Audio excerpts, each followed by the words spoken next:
अस्सलामु अलैकुम वरहमतुल्लाहि वबरकातुहू। इन्नल हम्दुलिल्लाह नहमदुहु व नस्तईनुहु व नस्तगफिरुहु व नऊज़ु बिल्लाहि मिन शुरूरि अनफुसिना व मिन सय्यिआति अअमालिना मन यहदिहिल्लाहु फला मुदिल्ल लहु व मन युद्लिल फला हादिय लहु व अशहदु अन ला इलाहा इल्लल्लाहु वहदहु ला शरीका लहु व अशहदु अन्न मुहम्मदन अब्दुहु व रसूलुहु सल्लल्लाहु तआला अलैहि व अला आलिहि व सहबिहि व सल्लम तस्लीमान कसीरा। अम्मा बाद।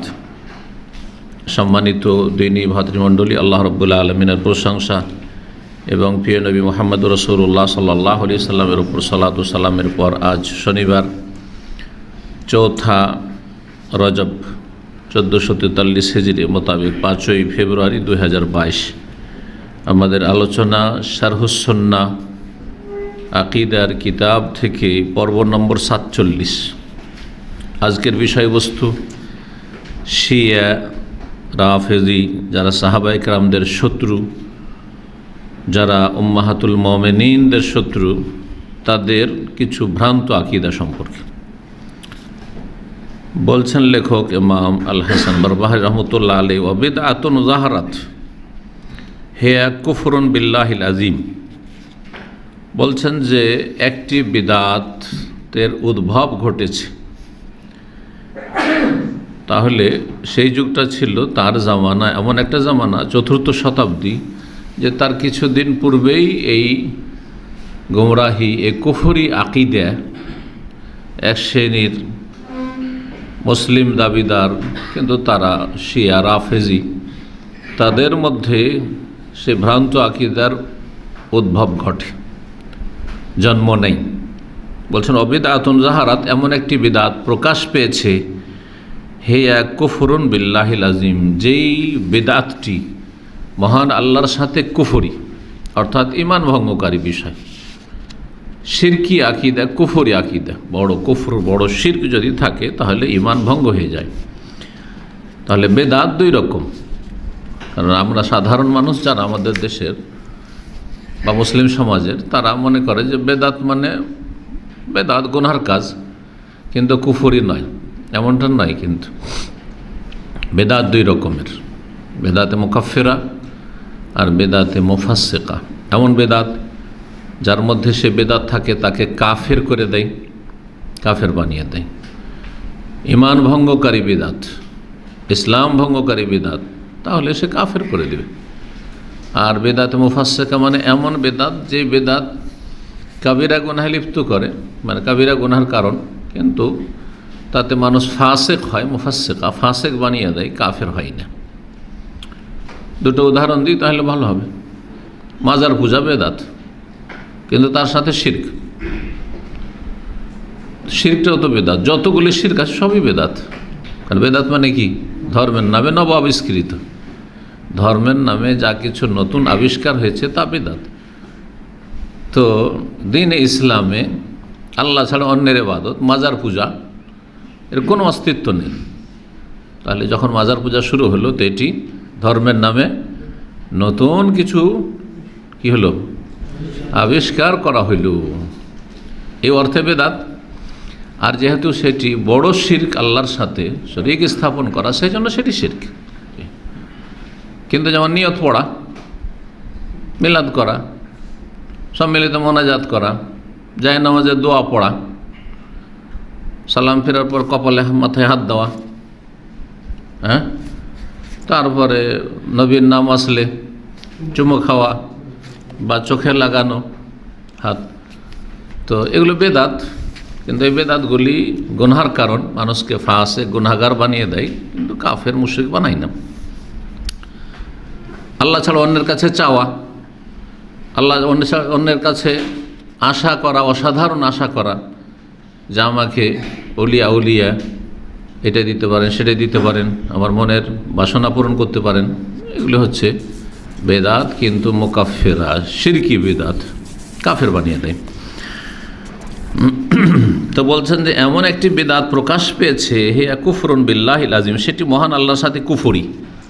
ওমান কালা বিহা ফাহুয়া কাফির, আর কেউ যদি এই কথা বলে, মানে বিশ্বাসের সাথে বলে, বিশ্বাস না করে কুফরি কথা বলা কুফরি নয়। কারো কথা নকল করা, কুফরি কথা নকল করা কুফরি নয়। আমরা কি নকল করি না?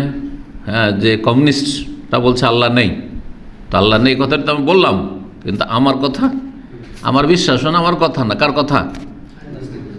কাফেরের কথা নকল করলাম, নাস্তিকের কথা, কমিউনিস্টের কথা, কার্ল মার্কসের কথা নকল করলাম। জি, তো এই জন্য আমার দেশে আলেম সমাজে ফার্সিতে একটা প্রবাদ আছে, নকলে কুফর কুফর না বাসাত, কুফরি কথা নকল করা কুফরি নয়। আলী রাজিয়াল্লাহু তাআলা এক সময় ফিরে আসবেন, যদি কেউ বিশ্বাস করে তাহলে কাফের,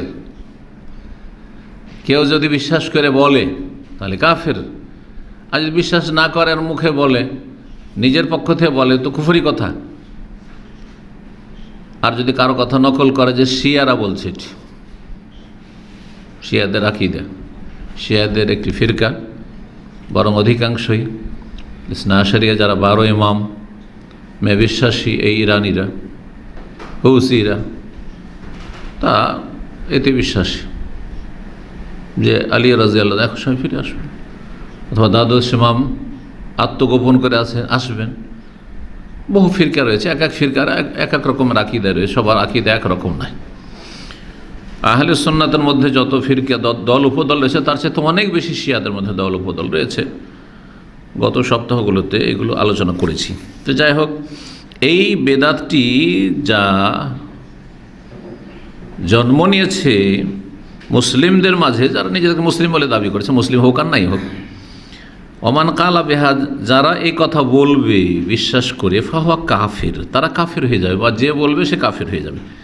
লা শাক্কা ফি, তার কুফরিতে কোনো সন্দেহ নেই, তার কুফরিতে কোনো সন্দেহ নেই।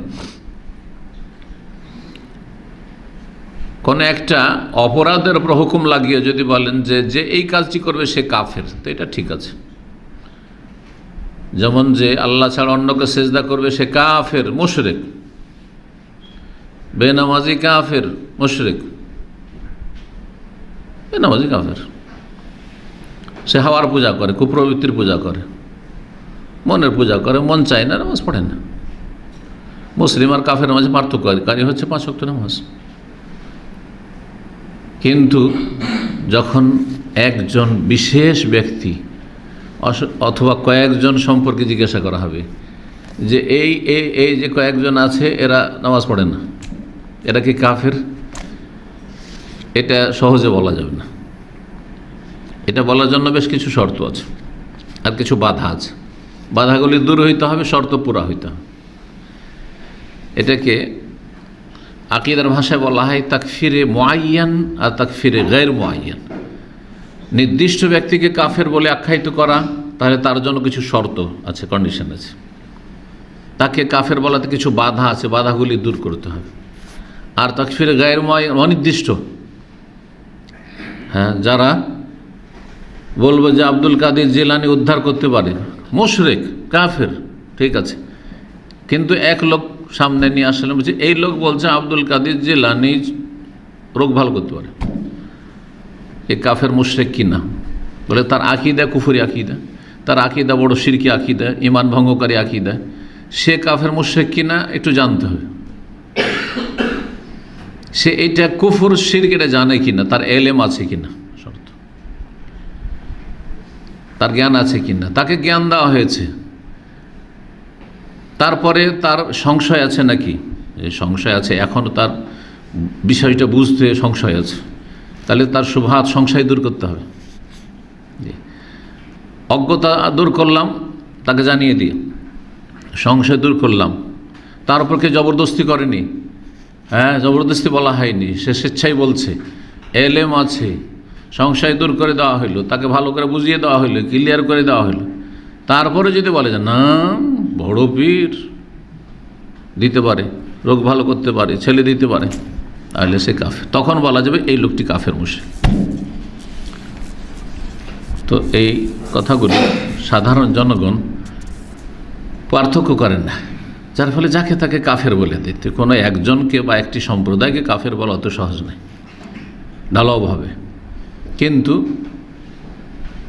একটা অপরাধের ওপর, যে অপরাধটি বড় কুফরি, বড় শিরক, সেই অপরাধ যাদের মধ্যে আছে তারা কাফের, তারা মুশরিক। জি, তো এই জন্য লেখক কি বলছেন, ওমান কালা বেহা, যে এই কথা বলবে, এই কথা, এই বেদাতটির উচ্চারণ করবে এবং বেদাতটি বিশ্বাস করবে, সে কাফের, লা শাক কাফি, তাতে কোনো সন্দেহ নেই। সে আকীদাটি কি? মান ইউমিনু বিররাজআতি, যে পুনরায় ফিরে আসায় বিশ্বাসী। একজন মানুষ মারা গিয়ে পুনরায় ফিরে আসতে পারে।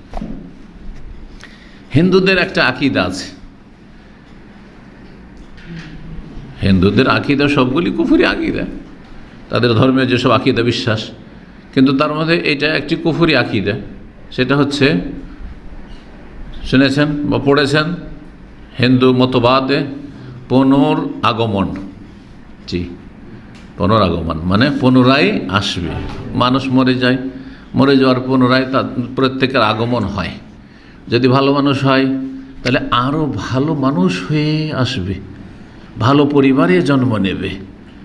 যদি ডোমের ছেলে থাকে, মেথরের ছেলে থাকে, চামার ছিল, আর গরিব ছিল, দুঃখী ছিল, সারা জীবন কষ্ট করেছে, কিন্তু ভালো মানুষ ছিল, হ্যাঁ, সততা তার মধ্যে ছিল, ইত্যাদি ইত্যাদি ভালো গুণ ছিল, তাহলে সে ব্রাহ্মণ হয়ে জন্মে নেবে।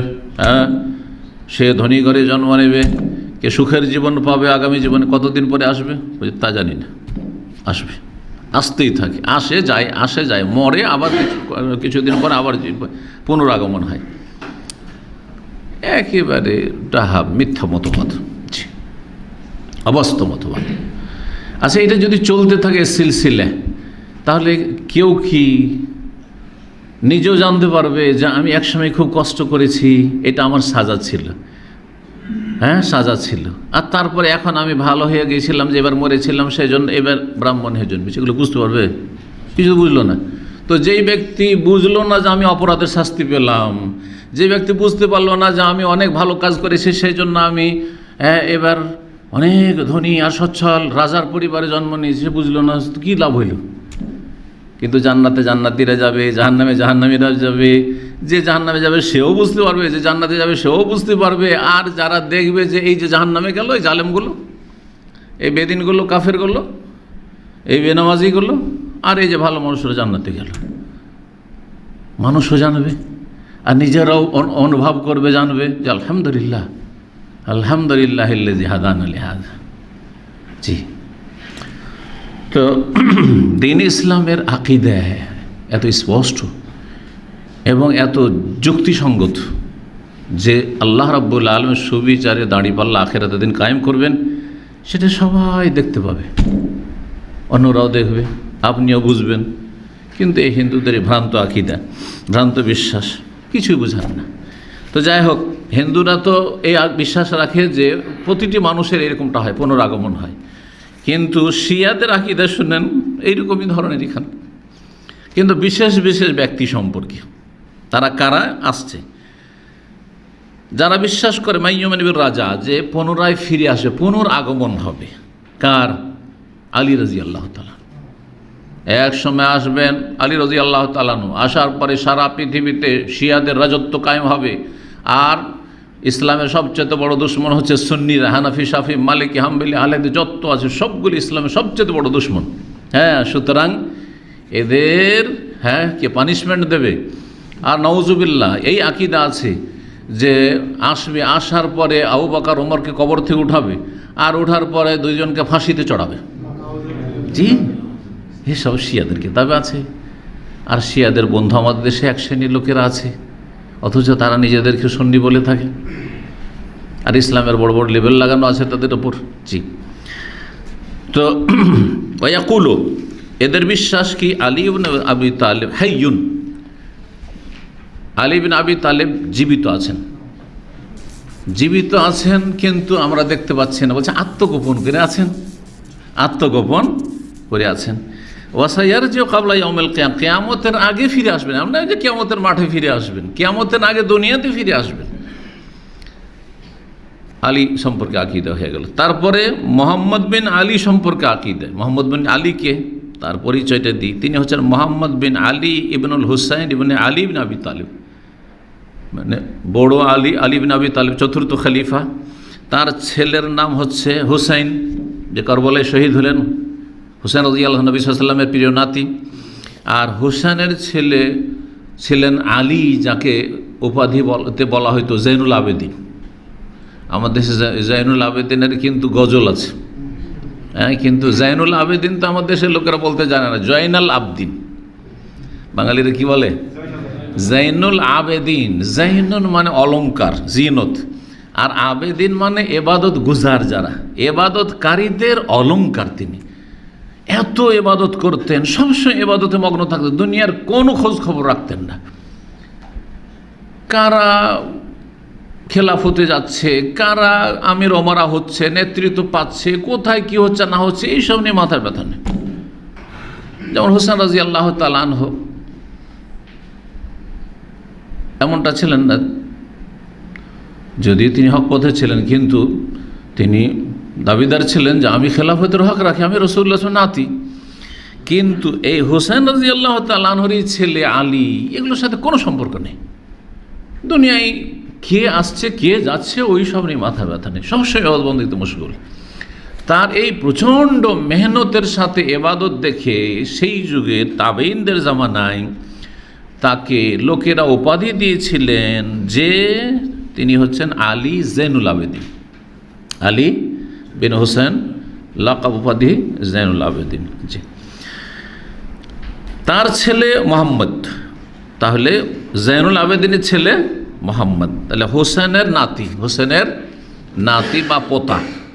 আপনারা সবাই নাতি বুঝেন, কিন্তু অনেক এলাকার লোক শুধু নাতি বলে যদি রেখে দিত, নাতি বুঝে মেয়ের ঘরের ছেলে মেয়েদেরকে নাতি বুঝে। যেমন আমরা আমাদের মালদাহ, মুর্শিদাবাদ আর রাজশাহী, তারপর গোপালগঞ্জ কেউ আছে, এরা কিন্তু নাতি পোতার পার্থক্য করে। কিন্তু আপনারা সব একাকার করে দিয়েছেন আরবদের মতো। জাদ্দুন জাদ্দুন, জাদ্দুন মানে দাদা নানা সবই, কিন্তু কোন দাদা বলছে মায়ের দিক থেকে দাদা, বলছে রে বাপের দিক থেকে দাদা, তাহলে ভেঙে বলতে হচ্ছে, ঝামেলা। এই মোহাম্মদ বিন আলী ইবন হুসাইন ইবন আলী বিন আবি তালেবের কুনিয়ত ছিল আবু জাফর, আর লাকাব ছিল বাকির, আবু জাফর বাকির। আবু জাফর বাকির 12 ইমামে বিশ্বাসী শিয়াদের বড় একটি ফিরকায় ইরানিরা। এদের এই জন্য ইরানিদেরকে ইসনা আশারিয়া বলা হয়। কি বলা হয়? শিয়া ইসনা আশারিয়া। ইসনা মানে 2 আর আশারা মানে 10, মানে 12 ইমামে বিশ্বাসী। 12 ইমামের মধ্যে যেটা সানি আশার মানে দ্বাদশ, ইসনা আশার মানে 12। তারা 12 ইমামে বিশ্বাসী। কীরকম বিশ্বাসী? যে 12 জন ইমাম আছেন রাসূলুল্লাহর পরে যারা মাসুম, নিষ্পাপ, তাদের কোনো পাপ টাপ হয় না, ভুল থেকে মুক্ত, একবারে ভুল হয় না তাদের দ্বারা। জি, তারা অসাধারণ ক্ষমতা রাখেন, তারা অসাধারণ ক্ষমতা। যেমন সুফিদের, মাজার পূজারীদের, জিলানি, চিস্তি সম্পর্কে আকীদা, শাহজালাল, শাহপুরান, 800 এগুলো সম্পর্কে শিরকি কুফরি আকীদা, তেমনি শিয়াদের থেকেই তো এই সুফিরা আর এই বেরেলবিরা মাজার পূজা শিখেছে। আসল মাজার পূজা এসছে শিয়াদের থেকে। জি, পৃথিবীর মধ্যে সবচেয়ে বেশি মাজার পূজা ইরানেই হয়। জি,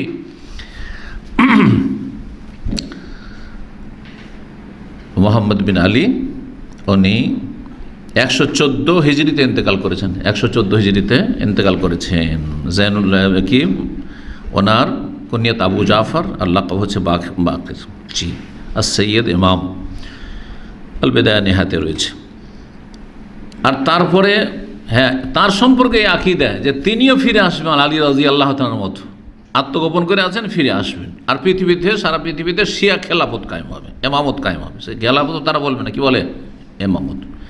ও জাফর বিন মোহাম্মদ, এবং জাফর বিন মোহাম্মদ আর এক ইমাম, যে 12 জনের আর তৃতীয় ইমাম, তিনিও ফিরে আসবেন। তিনি কে ছিলেন? বলছেন তিনি জাফর সাদিক, মশহুর শিয়াদের কাছে ইমাম জাফর, তাতে ইমাম বলে ইমাম জাফর সাদিক, তার ইমাম আবু জাফর বাকির, জি, ইমাম হুসেন, জি, ইমাম হাসান, এভাবে। তো জাফর বিন মোহাম্মদ বিন আলী, এই মোহাম্মদ বিন জাফর বিন মোহাম্মদ, আর উনি হচ্ছেন মোহাম্মদ বিন আলী। তাহলে যিনি বাকের, আবু জাফর বাকের, তার ছেলে হচ্ছেন জাফর বিন মোহাম্মদ।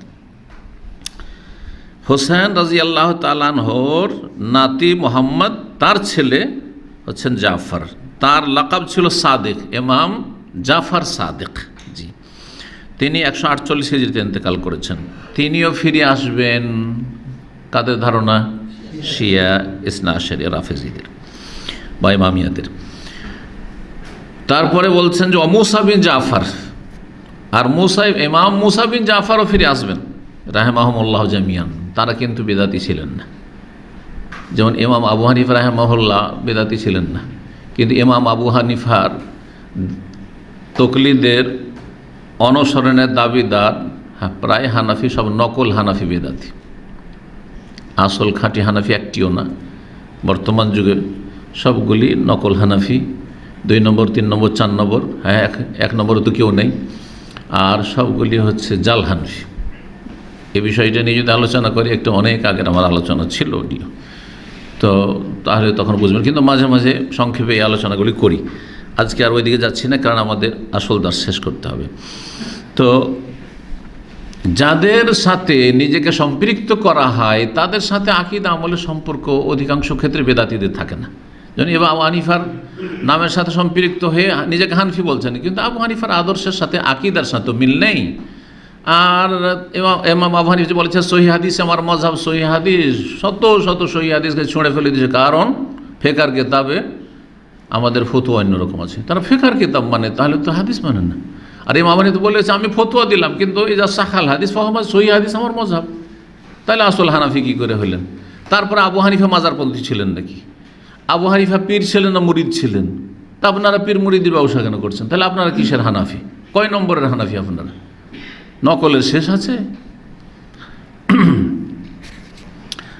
মুসা বিন জাফরকে দেখেন, বলছেন মুসা বিন জাফর বিন মোহাম্মদ, যে জাফরের ছেলে, জি, মুসা বিন জাফর বিন মোহাম্মদ বিন আলী আবুল হোসেন আল মুলাক্কাবিল কাজেম। এ মুসা বিন জাফরের লাকাব উপাধি হচ্ছে ইমাম মুসা বিন জাফর কাজেম। তিনি বড় ইবাদতগুজার ইমাম ছিলেন, আলেম ছিলেন। 183-তে তার ইন্তেকাল।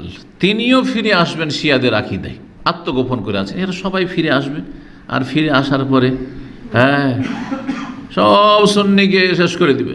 জি, আর এই স্বপ্ন নিয়েই কিন্তু তারা কাজ করে যাচ্ছে, এগিয়ে যাচ্ছে। ইরাক দখল করলো, আর তারপরে আমেরিকার সহযোগিতা নিয়ে শিয়াদের হাতে তুলে দিল। সাদ্দাম সুন্নি ছিল, যাই তার আমল থাক, সে আমলে আল্লাহর কাছে চলে গেছে, কিন্তু কমপক্ষে সুন্নি ছিল। সাহাবায়ে কেরামদের দুশমন ছিল না, নবী সাল্লাল্লাহু আলাইহি ওয়াসাল্লামের বিবিদের দুশমন ছিল না সে। জি, ইয়ামান সুন্নিদের হাতে ছিল, হোসে শিয়াদের হাতে হ্যাঁ তুলে দিল। তারপরে ওইদিকে সিরিয়া শিয়াদের হাতে তুলে দেওয়া হলো, লেবানন শিয়াদের হাতে তুলে দেওয়া হলো। বাহরাইনের চেষ্টা চালিয়েছিল, আল্লাহ ব্যর্থ করেছেন। আল্লাহ যেন সবসময় তাদেরকে ব্যর্থ করেন। জি, আল্লাহ হেফাজত করেন মুসলিমদের। তো এরা ফিরে আসবে। ওয়াতাকাল্লামু ফিল ইমামা, এবং তারা ইমামত সম্পর্কে কথা বলে যে 12 জন ইমাম আছেন যারা নিষ্পাপ। এই আকীদা, এগুলি ইসলাম বিরোধী আকীদা। ওয়া আন্নাহুম ইয়ালামুন, শুধু তাই নয়, তারা গায়েব জানে। এই 12 জন ইমাম সব গায়েব জানে। যেমন সুফিরা, পীরতন্ত্রে বিশ্বাসীরা ভারত, বাংলাদেশে, পাকিস্তানে তারা এই বিশ্বাস রাখে যে নবী আলিমুল গায়েব, হাজির নাজির, তারপরে শাহজালাল, শাহপুরান, এরা গায়েব জানতো। খাজা মঈনুদ্দিন চিশতি গায়েব জানতো। হ্যাঁ, আব্দুল কাদের জিলানী তো মায়ের পেটে 18 পারা কোরআন মুখস্থ আছে না নাই? জি হ্যাঁ, গায়েব জানতো। আকীদায় যে বিশ্বাসী শাহজালাল, এই কেসা মৌলানা সাইদি সাহেবও তার একটা বক্তব্য বলেছেন। কি বক্তব্য একটু স্মরণ করিয়ে দিই বক্তব্যটা, অডিওর যুগের বক্তব্য।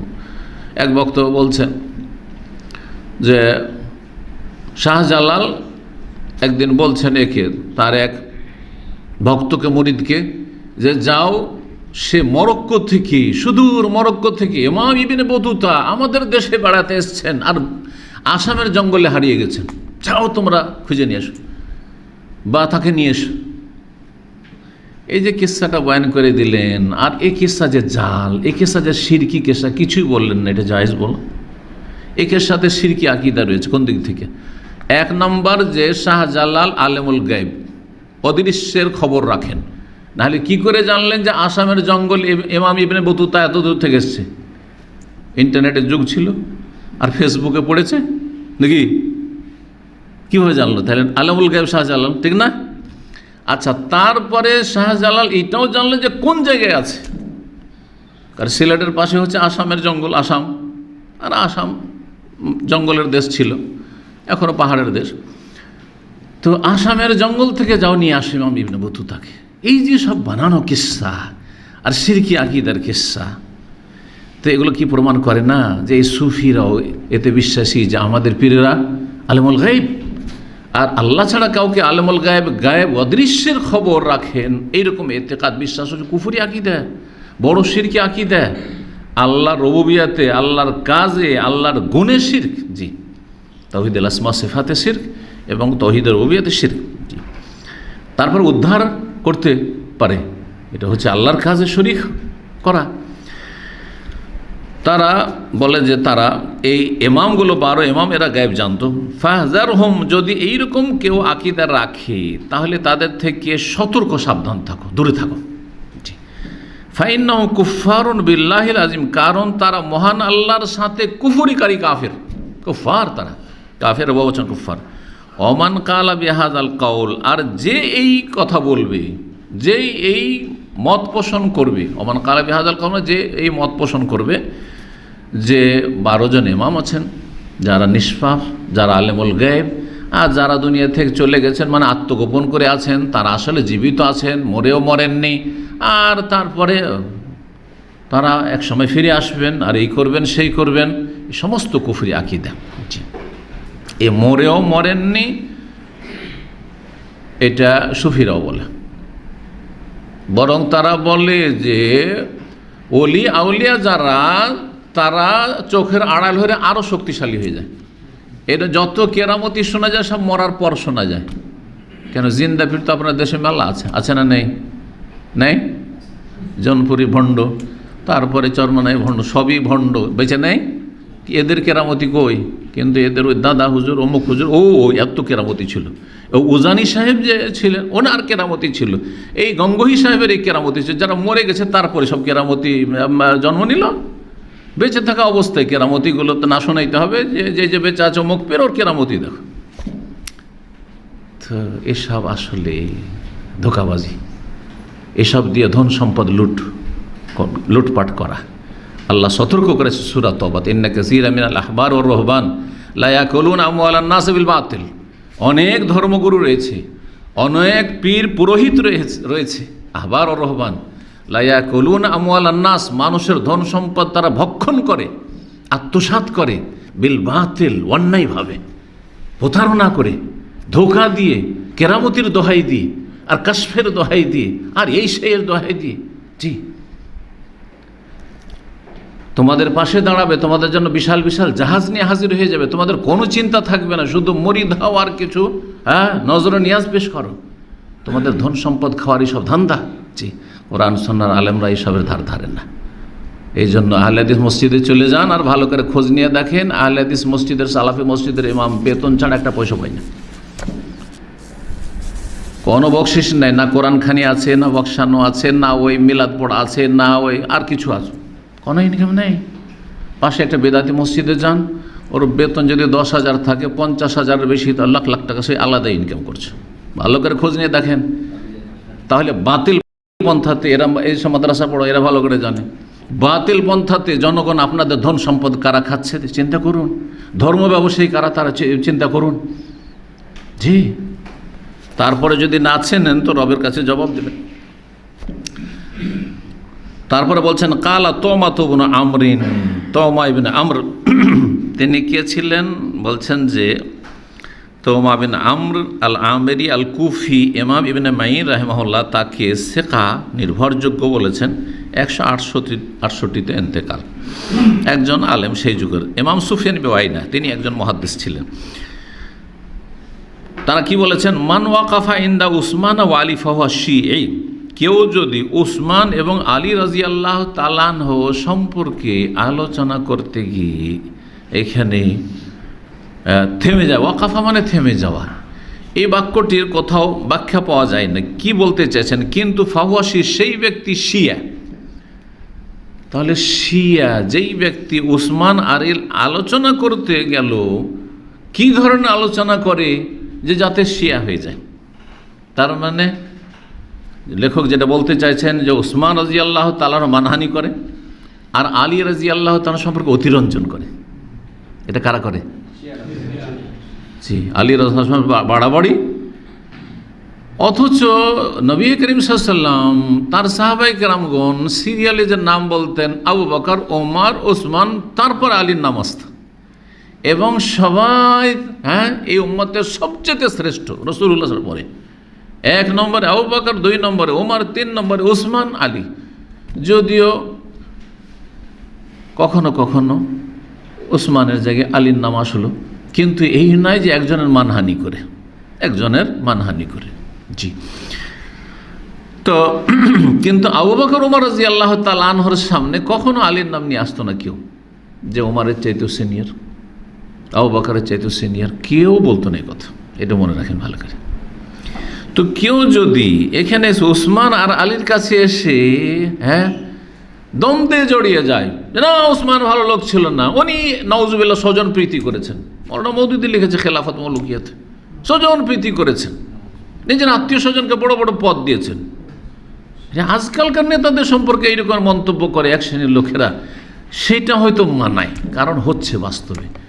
কিন্তু এত বড় একজন সাহাবী, সুবহানাল্লাহ, যে কত ভালো মানুষ, যে তাকে দুই মেয়ে দিচ্ছেন রাসূলুল্লাহ সাল্লাল্লাহু আলাইহি ওয়াসাল্লাম একটা মারার পরে, যেমন তেমন কথা। আরে আমি আপনারাও দেবেন না, যদি একটু ত্রুটি পান আগের জামাই আর মেয়ে মারা গেল, দ্বিতীয় মেয়ে আর দেবেন ওই ঘরে, দেবেন না? দেবো না, ওর মধ্যে এই দোষ আছে। 2 মেয়ে দিয়েছেন, তার সম্পর্কে এই ধরনের কথা একটা সুন্নি বলতে পারে? তা আসলে ভিতর শিয়া, ওপরে সুন্নি। জি, বিদ্বেষ সৃষ্টি করেছে সাহাবায়ে কেরামদের বিরুদ্ধে, ওসমান রাদিয়াল্লাহু তাআলার বিরুদ্ধে, মুআবিয়া রাদিয়াল্লাহু তাআলার বিরুদ্ধে, আমর ইবনে আসের বিরুদ্ধে, বড় বড় সাহাবায়ে কেরামদের বিরুদ্ধে, জি, রাদিয়াল্লাহু আনহুম আজমাইন, যাদের সম্পর্কে আল্লাহ বলছেন আমি রাজি, বলছে আমরা রাজি না। চিন্তা করেন আপনি, আল্লাহ কোরআন বলছেন রাদিয়াল্লাহু আনহুম, আল্লাহ রাজি হয়ে গেছেন, আর শিয়ারা বলছে আমরা রাজি না এদের উপর। আর যারা বলছে যে না এই করেছে সেই করেছে, অথচ নিজেকে সুন্নি বলছে, তারা যদি সমালোচনা করে তাহলে তার মানে তাদের উপর অসন্তুষ্ট, তাদের এই আচরণগুলি আমাদের কাছে পছন্দনীয় না। আল্লাহ বলছেন আমার কাছে পছন্দনীয়।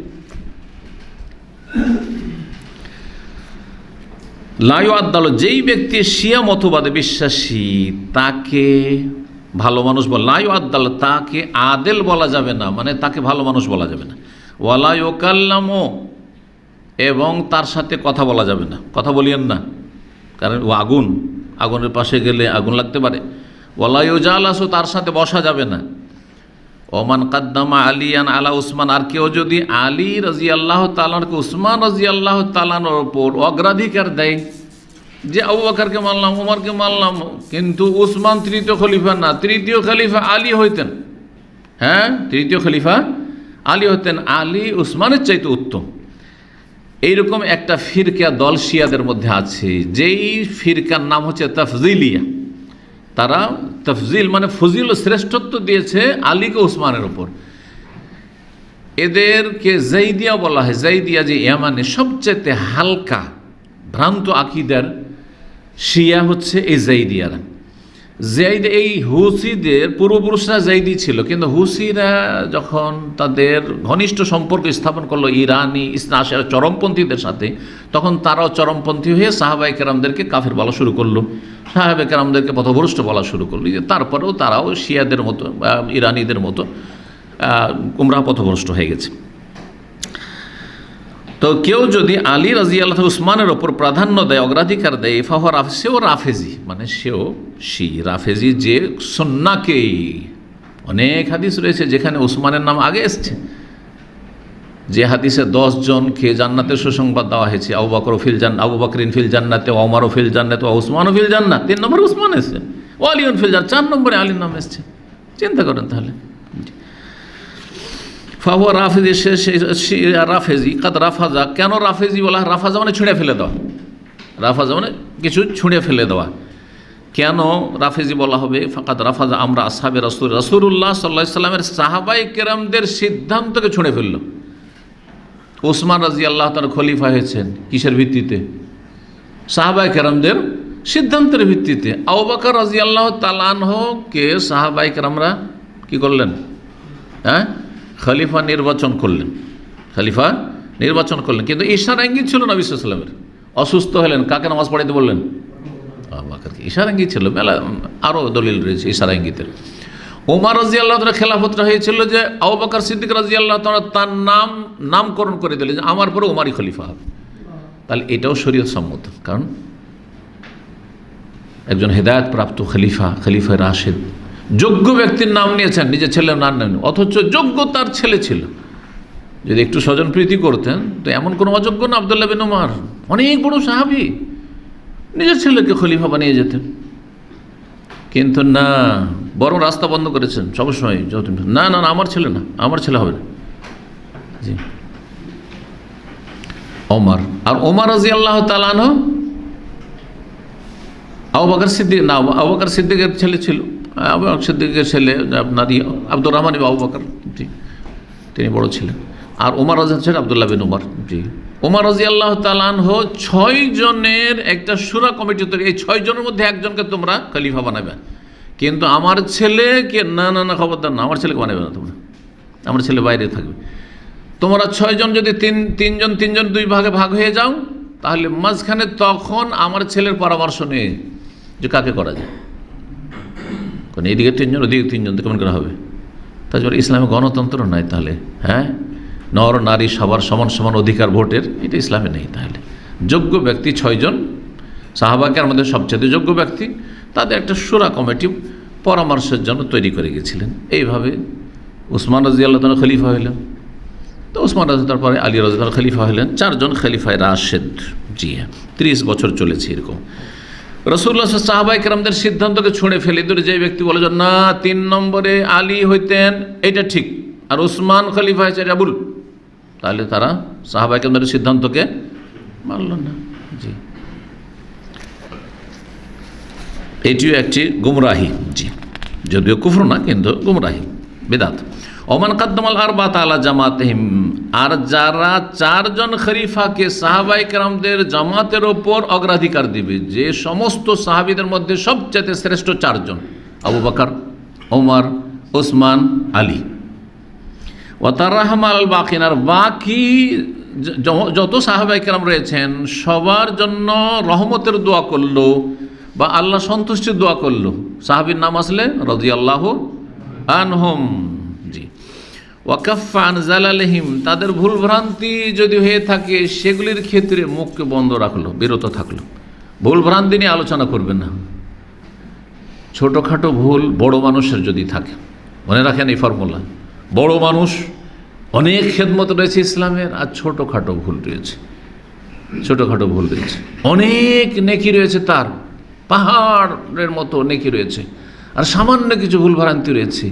তো ভুলভ্রান্তি হাইলাইট করবেন, এটা গুমরাহি। সে ভুলভ্রান্তিগুলি ঠিক ওই রকমই, যেমন 10 লিটার পানিতে 1-2 ফোঁটা যদি কোনো এমন কিছু থাকে যে স্বচ্ছ পানির নয়, এমন কিছু না। জি, বিশাল পুকুর, এসব সাগরে, কারণ মরা জীবজন্তু নেই, নদী নালা দিয়ে মরা জীবজন্তু বয়ে যায় না, আপনারা গোসল করেন না।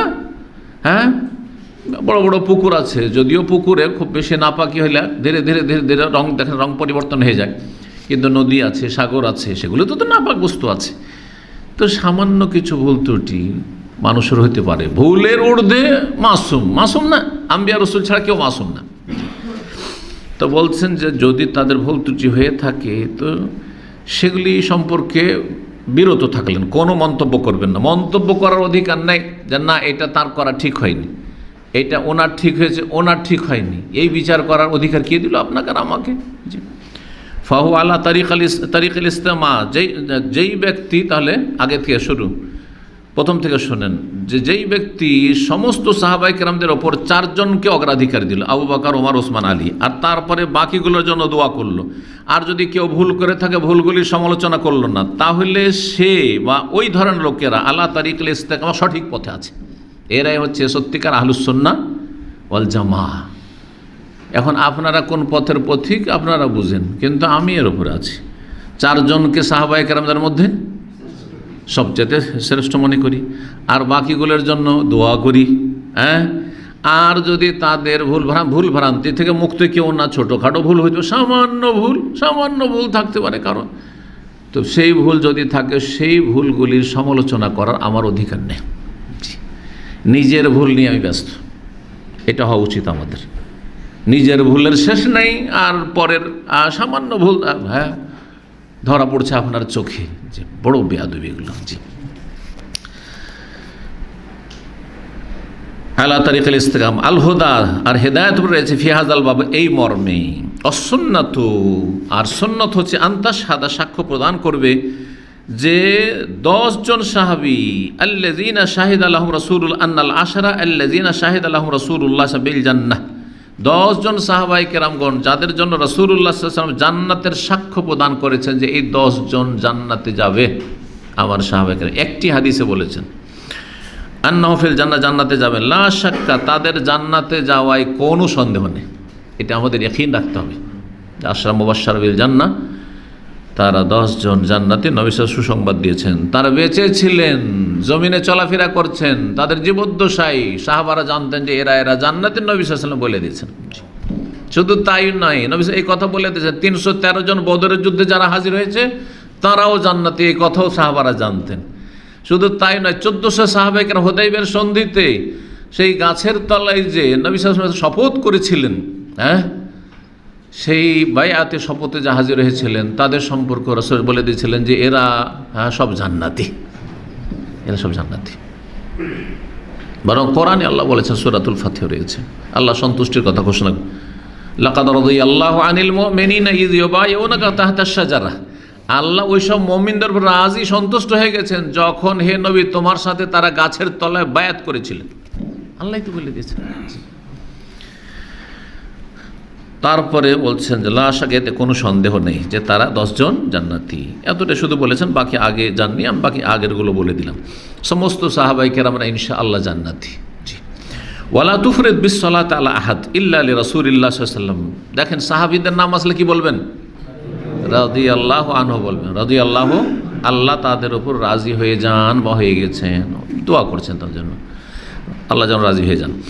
কিন্তু নবীর নাম আসলে, আমাদের নবীর নাম আসলে দুটো দোয়া করবেন, সাল্লাল্লাহু, এটা সালাত, আলাইহি ওয়া সাল্লাম, এবং সালাতের সাথে সালাম হোক, সালাতের সাথে সালাম, দরুদ ও সালাম, সালাত ও সালাম। অন্যান্য নবীর ক্ষেত্রে শুধু সালাম, ও সালামুন আলাল মুরসালিন আল্লাহ কোরআনে বলেছেন। কিন্তু কেউ যদি সালাত বলে জায়েজ আছে, কেউ যদি বলে দেয় মূসা আলাইহিস সালাতু ওয়াস সালাম জায়েজ, কিন্তু উত্তম হচ্ছে যে আল্লাহ যেহেতু কোরআনে এভাবে বলেছেন, আমাদের নবীর কথা যখন এসেছেন ইয়া আইয়ুহাল্লাযীনা আমানু সাল্লু আলাইহি ওয়া সাল্লিমু তাসলিমা, আর যখন সমস্ত অন্য রসুলদের কথা এসেছে তখন আল্লাহ সূরা সাফফাতে বলেছেন ওয়াসালামুন আলাল মুরসালিন আলহামদুলিল্লাহি রাব্বিল আলামিন, তো রসুলদের উপর সালাম বলবেন। জি, তো বলছেন ওয়ালা তুফরিদ বিস সালাতি আলা আহাদ, কারো জন্য শুধু সালাতের শব্দটি প্রয়োগ করবেন, সালাত শব্দ দিয়ে দোয়া করবেন না, সাল্লাল্লাহু, হ্যাঁ, এই কথা রসুল ছাড়া কারো জন্য বলবেন, ইল্লা লিরাসূলিল্লাহ, একমাত্র রাসূলুল্লাহ সাল্লাল্লাহু আলাইহি ওয়াসাল্লামের জন্য, ওয়া আলা আলিহি ফাকাত, এবং তার বংশধরের জন্য। কিন্তু তার বংশধরের জন্য করবেন, সাহাবায়ে কেরামদের জন্য করবেন, সেটা নবী সাল্লাল্লাহু আলাইহি ওয়াসাল্লামের আওতাভুক্ত হয়ে, মানে নবীর নাম আগে আসবে তারপরে তাদের, এ কথা বলবেন না নবীর বংশধর তো আলী, তাই না, এ কথা বলেন যে আলী সাল্লাল্লাহু আলাইহি সাল্লাম চলবে, হোসেন আলাইহিস সালাম চলবে, শিয়াদের এটা মতবাদ, হ্যাঁ, হাসান আলাইহিস সালাম চলবে না, চলবে না। আব্দুল্লাহ বিন আব্বাস নবীর বংশ, নবীর চাচতো ভাই, তো বলে আব্দুল্লাহ বিন আব্বাস কি বলবেন, রাদিয়াল্লাহু আনহু বলতে হবে। যদি কেউ বলে আলাইহিস সালাম চলবে, সাল্লাল্লাহু আলাইহি সাল্লাম চলবে না, চলবে না, কিন্তু বলবেন আল্লাহুম্মা সাল্লি ওয়া সাল্লিম আলা নবিয়িকা মুহাম্মদ ওয়া আলা আলিহি ওয়া আসহাবিহি আজমাইন, আল্লাহর নবীর উপর আগে, তারপরে তার বংশধরের উপর, তার সাহাবায়ে কেরামদের সহচরগণের উপর, এইভাবে বলবেন। ওয়া তাআলাম, আর এটাও জেনে রাখো, বিশ্বাস রাখো, আন্না উসমান ইবনে আফফান কুতিলা মাজলুমান, উসমান ইবনে আফফান রাদিয়াল্লাহু তাআলা আনহুকে হত্যা করা হয়েছে, শহীদ করা হয়েছে নির্যাতিতভাবে, তার নির্যাতন করে, চরম জুলম অত্যাচার করে। কারা? জঙ্গি, বাগী, বিদ্রোহীরা, খারিজিরা। জি, খারিজি, কোনো কাফেরে মারেনি। কাফের মেরেছিল উমর রাদিয়াল্লাহু তাআলাকে, অগ্নিপূজক মজুস, কিন্তু উসমান রাদিয়াল্লাহু তাআলাকে মুসলিম সমাজের এই চরমপন্থী জঙ্গিরা মেরেছে। তাদের জঙ্গিরা কত বিপজ্জনক! এই জন্য জঙ্গিদের ফিতনাকে অত হালকা মনে করবেন না। যারা চরমপন্থী ধর্মের নামে মুসলিমদের বিরুদ্ধে অস্ত্র ধারণ করে, মুসলিমদের বিরুদ্ধে তাগুত আর কাফের আর ইসলামের দুশমন আর ইহুদি নাসারা দালাল এ ফতোয়া দিচ্ছে, আর আপনি হালকা মনে করছেন না, এরাই হচ্ছে চরমপন্থী, এরাই হচ্ছে খারিজি। এদের পূর্বপুরুষরা উসমান রাদিয়াল্লাহু তাআলা শহীদ করেছে, এদের পূর্বপুরুষরা আলী রাদিয়াল্লাহু তাআলা শহীদ করেছে। ফজরের সালাত পড়তে যাচ্ছিলেন ওই অবস্থায়। ইবনে মুলজাম খারিজি। জেনে রাখো যে উসমান রাদিয়াল্লাহু তাআলা আনহুকে অন্যায়ভাবে হত্যা করা হয়েছে। ওয়ামান কাতালাহু, আর যে তাকে হত্যা করেছে বা যারা হত্যা করেছে, কানা জালেমান, তারা জালেম ছিল, তারা জালেম ছিল। আল্লাহ তাদের বিচার করেছেন এবং করবেন কিয়ামতের দিনে। এই মর্মে হাদিস রয়েছে, তিরমিজিতে লম্বা একটি হাদিস রয়েছে। এছাড়াও নবী সাল্লাল্লাহু আলাইহি ওয়াসাল্লামের ভবিষ্যৎবাণী রয়েছে, যে ভবিষ্যৎবাণীটি সহিহ বুখারী মুসলিমে রয়েছে। রাসূলুল্লাহ সাল্লাল্লাহু আলাইহি ওয়াসাল্লাম একদিন একটি বাগানে ছিলেন। হাদিসটা শুনিয়ে দিই আর ক্লাস শেষ হয়ে গেছে। আবু মুসা আশআরী রাদিয়াল্লাহু তাআলা থেকে বর্ণিত, বলছেন বাইনামা রাসূল ফি হায়াতি মিন হায়াতিল মাদিনা, নবী সাল্লাল্লাহু আলাইহি ওয়াসাল্লাম মদিনার একটি বাগানে একদিন ছিলেন, অবস্থান করছিলেন। ওয়া হুয়া মুত্তাকিউন, হেলান দিয়ে, কোনো কিছুতে, গাছে, খেজুর গাছেও কিছুতে হেলান দিয়েছিলেন। ইয়ার কোজবে উদিন মাহ বাইনাল মাই অত্তিন, এক জায়গায় পানি আছে আর কাদা আছে, ওই জায়গায় হাতে একটা লাঠি আছে, সেটা দিয়ে তিনি যেন নাড়াচাড়া করছিলেন। মানে একটা লাঠি নিয়ে বসেছিলেন, যেমন লাঠি দিয়ে অনেক মাটিতে মাঝে মাঝে আমরা করি। ইস্তাফতাহ রাজুলুন, এক লোক এসে বাগানের দরজা খুলতে বলল। তার মানে সেই যুগেও বাগানগুলি ঘেরা থাকতো, প্রাচীর দিয়ে বা বেড়া দিয়ে কি থাকতো, ঘেরা থাকতো। আমাদের দেশের আম বাগান ঘেরা থাকে না, হ্যাঁ, কিন্তু আরব দেশের মাজরাগুলি আছে। কেউ গিয়েছেন মাজরাতে? মাজরা বুঝেন? ফার্ম ঘেরা থাকে না, থাকে না। তারপরে দরজা বন্ধ থাকে, যখন খোলার তখন খুলে, যাতে করে সবাই না ঢুকতে পারে। তো এটা 1400 আগে থেকে চলে আসে আরব দেশে, যে বাগানগুলো, খেজুর বাগানগুলো ঘেরা থাকতো, বেড়া থাকতো আর দরজা থাকতো তাতে। তো এসে দরজার কাছে এসে একজন খুলতে বলল। নবী সাল্লাল্লাহু আলাইহি ওয়াসাল্লাম বললেন যে খুলা দাও, ইফতাহ ওয়াবাশশিরহু বিল জান্নাহ, খোলো এবং তাকে জান্নাতের সুসংবাদ দিয়ে দাও। কারণ নবী সাল্লাল্লাহু আলাইহি ওয়াসাল্লামের কাছে ওহী হচ্ছে, এই জন্য জানতে পেরেছেন কে আসছে। মানে এর ওপর আপনি কিয়াস করবেন যে আব্দুল কাদের জিলানীও জানে, নাউজুবিল্লাহ। কোথায় শেখ সাদি আর কোথায় বকরি নেদি সব সময় সমান করে দেবেন নাকি? কোথায় নেতাজি আর কোথায় পিয়াজি সব সমান? নবী সাল্লাল্লাহু আলাইহি সাল্লামের কাছে সকাল বিকাল কতবার জিবরাইল আসছে। জিলানির কাছে জিবরাইল আসতো নাকি? চিশতির কাছে জিবরাইল আসতো নাকি? হ্যাঁ, কোনো সাহাবীর কাছে জিবরাইল আসতো? কোনো সাহাবীর কাছে তো জিবরাইল আসতো না। তাহলে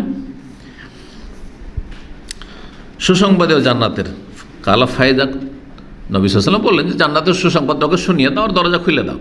নবী সাল্লাল্লাহু আলাইহি ওয়াসাল্লাম কিন্তু আগেই জানছেন, ওহীতে বলে দেওয়া হয়েছে যে 1 নম্বরে আবু বকর আসছে। ফাইজা আবু বকর, দেখেন যে আবু বকর এসছে। ফাতাহতু, যে ব্যক্তি খুলছেন, আবু মুসা আশআরী হয়তো ছিলেন, আমি খুলে দিলাম। ওয়াবাশশারতুহু বিল জান্নাহ, জান্নাতের সুসংবাদ শুনিয়ে দিলাম, যে নবী সাল্লাল্লাহু আলাইহি ওয়াসাল্লাম তোমাকে জান্নাতের সুসংবাদ দিলেন যে তোমার জন্য জান্নাত রয়েছে। কাল সুম্মা ইস্তাফতাহ রাজুলুন আখার, আর এক লোক খুলতে বলছে, দরজা খুলো। ফাকালা, তখন রাসূল বলে ইফতাহ, দরজা খুলে দাও। ওয়াবাশশিরহু বিল জান্নাহ, ওকেও জান্নাতের সুসংবাদ দিয়ে দাও, জান্নাতের সুসংবাদ দিয়ে দাও। কাল ফাযাহাবতু, গেলাম দরজা খুলতে। ফায়দা ওমর, দেখি যে উমর চলে এসছে। 2 নম্বর কে? উমর। আলীর নাম আসলো না? 1 নম্বর আলীর নাম আসলো না? জি। কারণ শিয়ারা বলছে না না না, এরা দখল করে নিয়েছে খেলাফত, এরা সব বেঈমান, নাউজুবিল্লাহ। নবীর পরে নবীর জামাই, হ্যাঁ, নবীর জামাই, নবীর চাচাতো ভাই, সে খলিফা হবে, ওরা কেন হবে? নাউজুবিল্লাহ। এই ধর্ম তোমাদের আবিষ্কার করার কে অধিকার দিল? তো নবী সাল্লাল্লাহু আলাইহি সাল্লাম সিরিয়াল বলছেন, আগে আবু বকর, তারপর ওমর। জি, ওমর আছে। ফাফাতাহতু লাহু, তার দরজা খুলে দিলাম। ওয়াবাশশারতু বিল জান্নাহ, জান্নাতের সুসংবাদ দিয়ে দিলাম। কারণ নবী বললেন যে ওকে জান্নাতের সুসংবাদ দিয়ে দাও। সুম্মা ইস্তাফতাহ রাজুলুন আখার, তারপর আর এক লোক এসে বলছে দরজা খুলো। কালা ফাজালাসান নবী সাল্লাল্লাহু, তখন নবী সাল্লাল্লাহু আলাইহি ওয়াসাল্লাম হেলান দিয়ে ছিলেন, বসে গেলেন। এতক্ষণ কিন্তু হেলান দিয়ে বলছিলেন। সুবহানাল্লাহ। তৃতীয় জন যখন দরজা খুলতে বলেছেন, তখন আর হেলান দিয়ে না, উঠে বসে গেলেন। বসে গিয়ে বলছে ইফতাহ লাহু, ওর জন্য দরজা খুলে দাও। বাশশিরহু বিল জান্নাহ আলা বালওয়া তাকুন, আর তাকে জান্নাতের সুসংবাদ দিয়ে দাও, কিন্তু তার উপর বালা মুসিবত আসবে, তার উপর বালা মুসিবত আসবে। সুবহানাল্লাহ। জি, ভবিষ্যৎবাণী এটাও করে দিলেন যে দুনিয়াতে তার উপর বড় একটা পরীক্ষা, বালা মুসিবত আসবে, তারপরে জান্নাতের সুসংবাদ তার জন্য রয়েছে। মারা গেলে জান্নাতের সুসংবাদ তার জন্য, জান্নাত পাবে সে। কালা ফাজাহাব, তো আমি গেলাম। আবু মুসা আসে বলছে ফাইজাহ উসমান, দেখি গিয়ে উসমান বিন আফফান। 3 নম্বরে কে? আলী হইল না এখনো। তাহলে খেলাফতের সিরিয়াল ঠিক আছে কিনা আহলে সুন্নাতের কাছে? প্রথম খলিফা আবু বকর, দ্বিতীয় খলিফা ওমর, তৃতীয় খলিফা ওসমান, চতুর্থ খলিফা ওসমান। আমাদের কোনো দ্বিমত নেই, আর সমান ভালোবাসি সবাইকে। 4 জন কি ভালোবাসি আমরা, যেমন রসুলদের মাঝে পার্থক্য করি না, তেমনি খলিফাদের মাঝে পার্থক্য করি না, সবাইকে ভালোবাসি। জি, এইরকমই মযহাবের ক্ষেত্রে, মযহাবের ইমামদের ক্ষেত্রে আমরা 4 ইমামকে ভালোবাসি। আবু হানিফাকে যেমন ভালোবাসি, শাফিকে ভালোবাসি, মালিককে ভালোবাসি, ইমাম আহমদ বিন হাম্বলকে ভালোবাসি, আরও বাকি অন্যগুলোকে ভালোবাসি। কিন্তু হানফিরা শুধু ইমাম হানিফা আমাদের ইমাম আজম, শাফি আমাদের বড় ইমাম ইমাম শাফি, আর অন্যগুলো নেই। কথা ঠিক কিনা বলেন? এগুলো বেদাতের লক্ষণ না? এগুলো বিভ্রান্তির লক্ষণ না? জি। এখন ইসলামিক সেন্টারে যদি 4 জন শেখ থাকে, হ্যাঁ, 4 জন শেখ আর 4 জন 19-20, সবাই একই রকম যোগ্য, একই রকম ভালোবাসবেন না? আর 4 জন থেকে সমান উপকৃত হচ্ছেন 19-20 তো হবেই মানুষের। এ বলছে না যে ইসলামিক সেন্টারে একজন শেখ আর একজন খিলেন আপনি সমান মনে করবেন, এটা কেউ করবে না, স্বাভাবিক কথা, ঠিক কিনা? কিন্তু যদি বলেন না একজনের সাথে আমার খুব ভালোবাসা, আর একজনকে আমি দেখতেই পারি না, তার পাক্কা শিয়া আপনি, ঠিক ঠিক কিনা? চিন্তা করেন, পাক্কা গুমরা আপনি। যে ও আলেম ওই আলেম, একজনকে খুবই ভালোবাসেন মানে বাড়াবাড়ির শেষ নেই, আর খাতিরের শেষ নেই, আরেকজনকে দেখতেই পারেন না আপনি। না না, এইটা করি না আমরা যে হক পথে আছি এর স্পষ্ট প্রমাণ এটা। জি, জান্নাতের সুসংবাদ দিয়ে দেওয়া হলো উসমান বিন আফফান রাদিয়াল্লাহু তাআলা। ফাফাতা, তো দরজা খুলে দিলাম, ওয়াশরাতু বিল, জান্নাতের সুসংবাদ দিয়ে দিলাম। কালা কুলতু আল্লাযী কাল, তারপরে উসমানকে কথা বলে দিলেন যে নবী সাল্লাল্লাহু আলাইহি ওয়াসাল্লাম তোমাকে জান্নাতের সুসংবাদ দিলেন, তাই বললেন যে তোমার উপর বালা মুসিবত আসবে। আল্লাহু আকবার, এইটাও জানিয়ে দিলেন। যখন জানিয়ে দিলেন তখন তিনি বলছেন আল্লাহুম্মা সাবরান, আল্লাহ আমাকে ধৈর্য ধরার তৌফিক দাও। বালা মুসিবতে কি করতে হয়? সবর করতে হয়, ধৈর্য ধারণ করতে হবে। আল্লাহুল মুস্তান, কোন রিওয়ায়াত আল্লাহুল মুস্তান মানে আল্লাহ তোমার কাছে সাহায্য কামনা করি, হ্যাঁ তোমার কাছে একমাত্র সাহায্য কামনা করি, তুমি আমাকে সাহায্য করো বালা মুসিবতে, যাতে আমি দিনের উপর টিকে থাকতে পারি। কারণ মানুষ বালা মুসিবতের সময় কি থেকে কি করে ফেলে। বালা মুসিবত এসছে বলেই তো এই লোকটি আত্মহত্যা করলো। নেই স্ত্রী কাছে, নেই ছেলে, নেই মেয়ে, নেই কেউ নেই, এক কার সব বেমানি করলো, এই করলো তো সেই করলো, আমি রাখবোই না, জান আত্মহত্যা করে ফেলবো। গেল, দুনিয়া গেল, আখেরাতও গেল, সব বরবাদ হয়ে গেল, ঠিক না? তো বালা মুসিবতে ঈমান ইসলামের উপর টিকে থাকা এটি আল্লাহর বড় নিয়ামত। এর জন্য দিনের এলেম লাগবে এবং এলেম অনুযায়ী আমল করা লাগবে। আল্লাহ যেন আমাদের সকলকে তৌফিক দান করেন। সাল্লাল্লাহু আলা নবিয়িনা মুহাম্মদ ওয়া আলা আলিহি ওয়া সাহবিহি আজমাইন।